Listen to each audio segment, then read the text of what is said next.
Assalamualaikum warahmatullahi wabarakatuh. Perkenalkan, nama saya Mary Sabatani. Saya dari Universitas Palangkaraya, Fakultas Ilmu Sosial dan Ilmu Politik, dari jurusan Ilmu Pemerintahan. Nah, di sini saya sedikit menjelaskan hasil bacaan saya tentang materi yang telah Ibu berikan. Oke, di sini saya akan menjelaskan materi yang pertama, pertempuran lingkungan.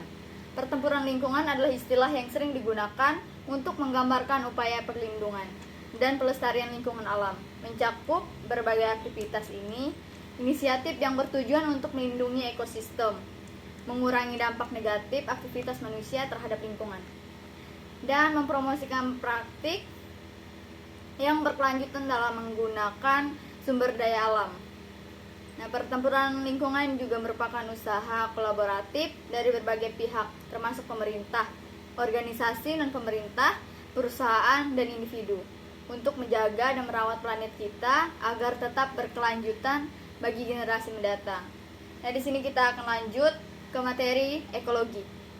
Nah, ekologi adalah ilmu yang mempelajari hubungan antara makhluk hidup, organisme dengan lingkungannya, termasuk interaksi antar organisme dan interaksi mereka dengan faktor-faktor lingkungan seperti air, udara, tanah, dan iklim.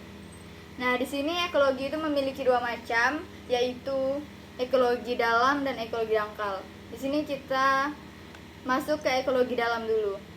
Ekologi dalam atau depth ekologi adalah pandangan yang lebih holistik terhadap ekologi, yang menekankan nilai intrinsik dari semua makhluk hidup dan ekosistem. Nah, ini berarti bahwa alam memiliki nilai dan haknya sendiri, terlepas dari manfaat yang dapat diperoleh manusia dari lingkungan tersebut. Nah, pendekatan ekologi dalam berupaya untuk mempromosikan penghormatan terhadap semua bentuk kehidupan dan mempertimbangkan keseimbangan ekosistem secara keseluruhan. Nah, di sini ada sedikit contoh ekologi dalam itu. Yang pertama, hubungan predator mangsa. Nah, yang pertama ini studi tentang bagaimana predator dan mangsa saling memengaruhi, seperti bagaimana populasi kelinci dipengaruhi oleh populasi rubah yang memangsa mereka. Nah, yang kedua, siklus nutrisi. Yang kedua ini meneliti bagaimana unsur-unsur nutrisi seperti nitrogen, fosfor, dan karbon berinteraksi dalam ekosistem, termasuk proses-proses seperti daur ulang nutrisi. Nah, yang ketiga, kompetisi antar spesies. Nah, yang ketiga ini seperti memahami bagaimana spesies berkompetisi untuk sumber daya seperti makanan, tempat berlindung, atau ruang hidup. Nah, itu sedikit contoh dari ekologi dalam. Nah, sekarang kita lanjut ke ekologi dangkal.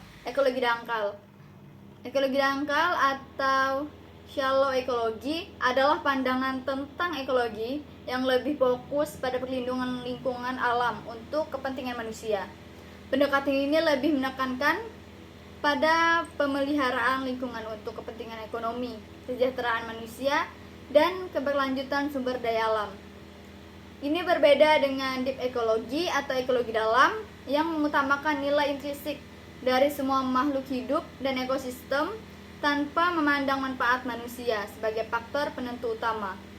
Jadi ekologi dangkal lebih terfokus pada manfaat praktis, sementara ekologi dalam lebih terfokus pada keberlanjutan lingkungan secara keseluruhan.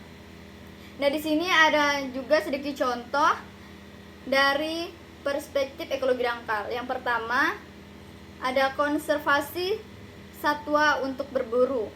Nah, ini seperti beberapa orang mungkin mendukung konservasi spesies tertentu hanya karena mereka ingin mempertaruhkan populasi spesies itu agar dapat berburu atau memancingnya. Nah, yang kedua, pemanfaatan sumber daya alam tanpa mempertimbangkan jangka panjang. Itu seperti pemanfaatan sumber daya alam seperti hutan atau perairan tanpa memperhatikan dampak jangka panjang pada ekosistem dan keanekaragaman hayati. Nah, yang ketiga, pembersihan lingkungan hanya jika mengganggu kenyamanan manusia. Nah, ini itu seperti pembersihan lingkungan hanya diterapkan ketika populasi atau ada masalah ya, dan mengganggu kenyamanan manusia atau menyebabkan masalah kesehatan langsung. Nah, itu sedikit contoh dari ekologi dangkal. Lanjut, ekologi dangkal ini seringkali dipertengkarkan dengan ekologi dalam karena yang lebih mendalam, yang mengakui pentingnya konservasi alam untuk keberlanjutan ekosistem dan memahami bahwa semua makhluk hidup dan unsur lingkungan saling terkait. Dalam ekologi dalam, pandangan lebih holistik tentang alam lingkungan dan diterapkan.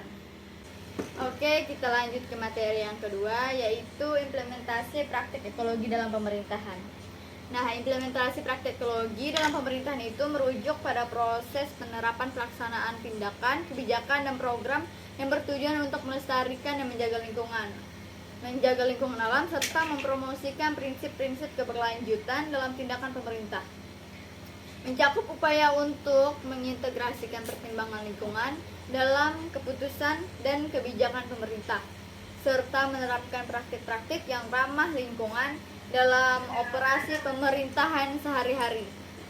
Nah, tujuan dari implementasi praktik ekologi pemerintahan adalah yang pertama, meminimalkan dampak negatif terhadap lingkungan alam. Nah, yang kedua, meningkatkan kualitas udara, air, dan tanah.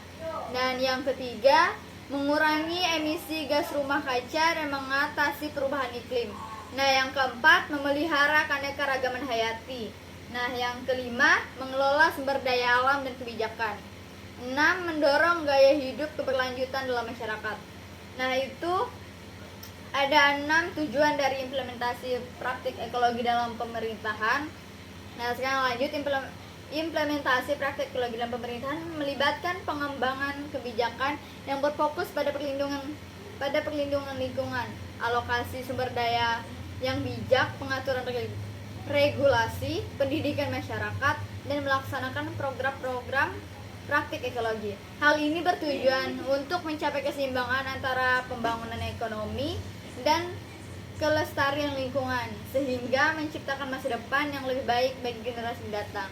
Sekian, itu materi dari saya. Apabila ada kesalahan kata, saya mohon maaf. Wassalamualaikum warahmatullahi wabarakatuh.